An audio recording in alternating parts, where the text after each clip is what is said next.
Hello, everyone. The Scorpio New Moon is really peculiar this year. First of all, because it's right after Halloween. But what you might not know in the Central European ideology, this is really a 3-day holiday, a 3-day festival. Let's put it this way. We're going to look at it in a minute.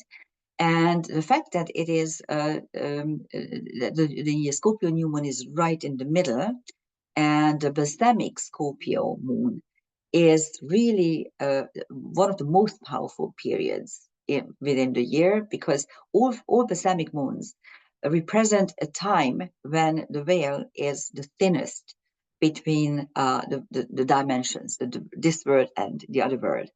And that is why you see strange things. That is why the kids were actually playing trick and treat. And the reason why was because everyone understood that this particular festival was about the dead, about the ghosts, and we wanted to appease the ghosts. How? Well, with treats.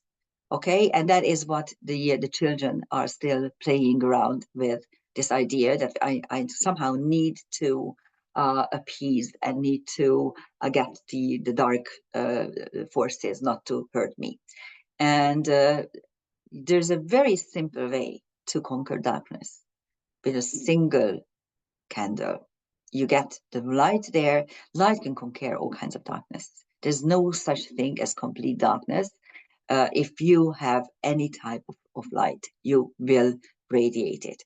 And the vehicle of light is laughter. So that is why we have so many jokes around this period of time. At the same time, it is not always a happy festival. I'm going to show you why.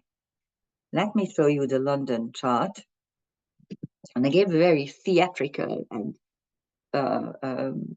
clickbait title for this video. All Saints Scorpio New, you will understand why it is All Saints, because it falls on the Festival of All Saints here in Central Europe. In Catholic regions, we celebrate All Saints on November the 1st.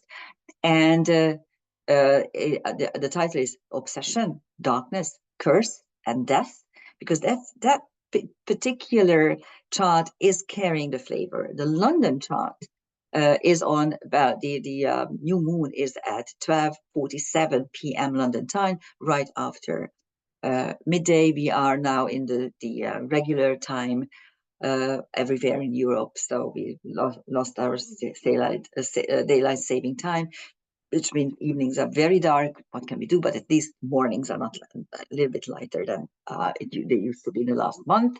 And we have a Capricorn rising, which is quite unusual because Capricorn and Aquarius and Pisces, those are fast moving, fast rising signs at the end of Capricorn for sure. So Aquarius, Pisces, and Aries, those are the fastest. So you hardly ever have Capricorn rising. And of course, this particular then is called, it's ruled by Saturn, which is in the first house, retrograde in Pisces, and making a trine with the new moon. So that is a strong aspect here for us. As you can see, Mercury is on the midheaven, let's talk, and Uranus is on the IC, disruption in the homeland or in our home. Actually, I see more and more signs that the powers that be want to disrupt the fabric of society and whatever we have. They want us to be pushed back into the Middle Ages somehow. With new agenda. You guys in England, you could be so happy that you are no longer in the monkey cage. Of course, you have an idiot as a prime minister. I don't know. It's ridiculous how if you look at the last 10 prime ministers, it doesn't matter whether Tory or Labour, they are all idiots, they're cretins. It's ridiculous. The whole thing is ridiculous. This guy knows only one thing: to tax.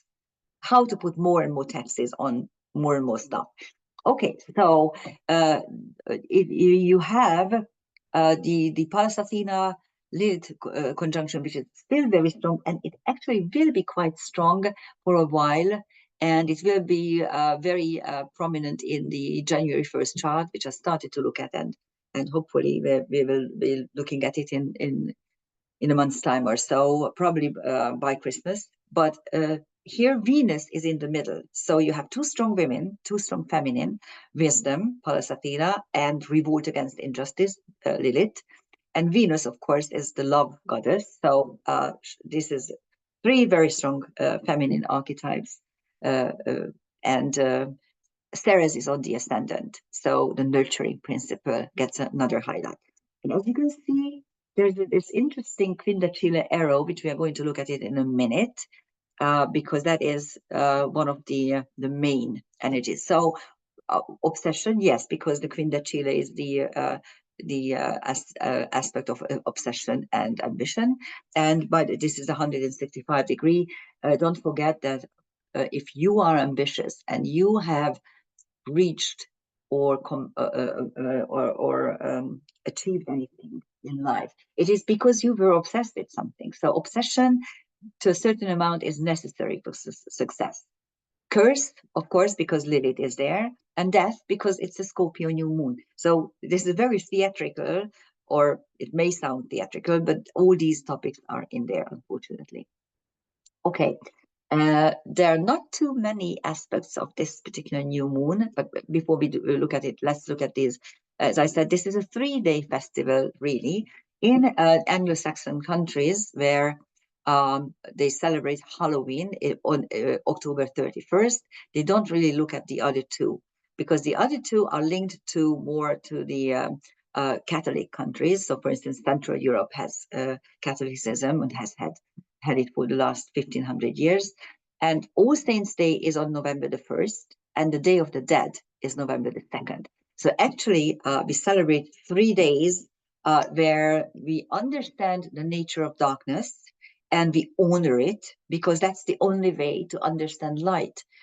Lucifer, who is the light bringer, and a lot of people always ask, why do you need to bring light? Yes, of course you need to bring light, because read Goethe's Faust, where he simply explains when Mephistopheles confronts Dr. Faustus. Dr. Faustus wants to know. He wants to know, and he makes a pact with the with Lucifer, with Mephistopheles, with darkness, because that's the only way to uncover everything. And Mephistopheles explains his nature, that the reason why light can win is because I'm here. And yes, so you need horrible things, you need darkness, you need negative things in order to understand and cherish and appreciate the positive. And on those 3 days, which is a 3-day holiday, really, you celebrate finally on the Day of the Dead, when you honor the dead and you ask them to please remain in your grave, don't come out. And in my childhood, I lived next to a cemetery, a really major cemetery in Budapest, and we went to every relative and acquaintance, and we lit candles, and we brought flowers. So in this couple of days, the cemetery looks beautiful. It's full of light, it's full of candles, and full of flowers and offerings. And that's how you can conquer death, and that's how you can conquer darkness. And this is what the festivals are celebrating or commemorating. So in karmic astrology, we use very, very tight orbs. In order for a configuration to be there, the orb must be maximum 2 degrees or 1.5, and the non-radiating object is there, for instance, one of the angles. And that's why sometimes you don't find configurations at all in a natal chart. And in this case, the sun moon really has only one, the quindacile arrow, but a lot of the aspects are simply not closing into. So the other of the aspects are not closing into, they are not forming a proper configuration. And in karmic astrology, we call it a sliver. What is a sliver? A sliver has many diverse aspects which don't form a configuration, and they have a very strong impact towards the important thing in this case for the new moon, because those are the aspects you have. Of course, probably the most important one is the Sun Moon Saturn trine, which is an applying trine. So it's there. It's stamina and understanding the basic energies and being there and doing the right thing. That's the Sun Moon Saturn structure.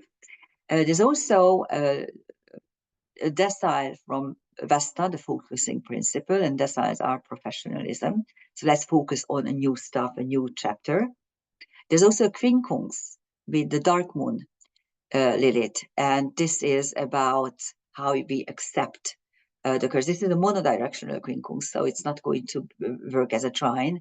And yes, we do have some curses in our lives and burdens from this respect. And the main thing, the main configuration in it is the Quindecile arrow between the Sun, Moon, Aries, and Uranus, IC conjunction. If you look around in the world, this is precisely what you see. Aries, it means drastically altered outward circumstances. Look around how people are really becoming more and more militant, how nation states are fighting with each other, how the war energy is escalating and warmongering is getting applauded everywhere. Like, it's ridiculous. And of course, Uranus is the planet of chaos and change, both. So this is programmed chaos. And the two Quindecile arrows to the new moon, to the Scorpio new moon, indicate that the powers that be realize that they don't have too much time. In order to rule the world, you need to rule the monetary system, the media, and commerce. And out of these three, okay, this in the last 100 years, these three were occupied completely by the United States and the deep state, and behind the deep state, what you call the empire. And this empire is losing.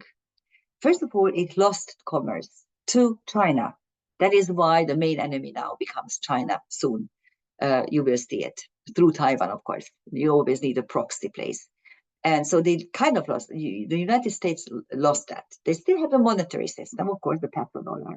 But look around and you will see that we just had the BRICS meeting in Russia. It's interesting that they were talking about having the UN secretary there, and everyone was up in arms. How dare he? Well, the reason is because the BRICS countries want a counter UN, to form a counter UN. So that, of course, he went there. And the third thing is still there because the mass media monopoly is theirs. So you have the legacy media, but there are alternative medias as well. So again, they are losing on all three fronts. And that is the struggle you're seeing. That is why they try to program more and more chaos, because by having chaotic situations everywhere is the way to be able to come out of this. They think they're not going to win, but that is my assessment of the times. Okay, and yeah, don't forget that one candle can get rid of darkness. So that here are the transcendental celestial objects. Interestingly enough, neither Saturn nor Aries nor Lilith, dark moon Lilith, have any. On the Sun Moon, you have Ptolemaios, and Ptolemaios, first of all, is a dynasty, is a pharaoh dynasty, the Greek dynasty in Egypt, but also in astrology, Claudius Ptolemy, wrote the most decisive two books in the 2nd century AD. One is Almagest, and the other one is Tetrabiblos. So mathematics, astronomy, and astrology are there. So it could be either dynastic base or could be knowledge linked to this particular new moon. On Uranus, you have China, of course, which is going to be a big problem, I'm telling you now. And Lempo, a centaur, actually a TNO, but in comic astrology we use TNOs, Plutinos, centaurs, SDOs, whatever, ETNOs, all as centaurs because it's easier to talk about them. And Lempo is a Finnish creator god who later on was made out to be a diamond, like a demon, someone who is completely blackened. And so this is what happens. People are being demonized by a new era or by a new regime or by a new religion. And Algol, which is Beta Perseus, this is one of the healing words for persecutions in the feminine. So it's a very strong healing word. And on Vesta, you have the supergalactic center. Nothing is ever enough, one of the key celestial areas in karmic astrology. And Tyros, who is a centaur who is hunting bears, but he doesn't kill them. Instead, he takes them into his cave and tries to domesticate them. So it's the domestication of your instinctual energies, which is badly needed in the world. We do have a partly anaretic configuration, which is not very nice at the first glance. What is not very nice is the anaretic Pluto, Mars, and Juno. They are all at the last degrees of the signs. So there's this anaretic cardinal T-square, and of course Astrea, which is still far away. As I told you, in karmic astrology, we use 2 degrees. This is 3 degrees. So it's really kind of out of it, unfortunately, because that could be a big push. So what is this cardinal T-square? Well, Mars Pluto is always very disruptive, very violent. Mars is the normal energy, the normal will, how you exercise your will. And Pluto is manipulation. So Mars Pluto is always how you can manipulate ordinary people to become violent. Kind of that's what it means. And Juno is about, of course, she's the first wife, and Juno describes committed, serious relationships, but also pacts and covenants and contracts. So the world needs a new contract, a new peace contract, a new development, evolution contract. That's what you feel. That's the struggle between light and darkness. And this is an interesting this 3 days, as I said, this 3-day festival. And the new moon, the Scorpio new moon within, really shows this struggle between light and darkness. And whenever light is shining with strong ways and emphasis, darkness is also coming, and vice versa. Okay, so that's the T-square. And Astrea, the karma breaker, could actually break all the Vedic karma. And again, this is anaretic, or the Mars, Pluto, Juno are all anaretic, which means some sort of stored energy, how to proceed. Are we really going to use nukes? Are we going to put the Earth into this total chaos? Or are we going to arrive at a new covenant, a new way of dealing with people? And there's a beautiful water earth kite, not air, sorry about that. I was a bit, hold on. Well, water earth kite. And why did I say air? It was too early this morning when I put this together. And that is our saving grace, because it is actually dissolving the tension of the cardinal T-square. Mars, Mercury is about how we can negotiate without fighting, how we can exercise our will in a rational way. Of course, this is a water trine, but still we can utilize it. Mars Neptune is the Grail knight who is fighting for some beautiful cause. And Mercury Neptune, this is a trine, but Mercury Neptune is usually about murky communication or enlightened communication. And this is a water trine. So what you need to go is go one level higher up and look at the energy from above. And at the apex, there's Pluto with its Earth. Actually, it's not the apex, it's the anchor point. The apex is Mars and the anchor point is Pluto.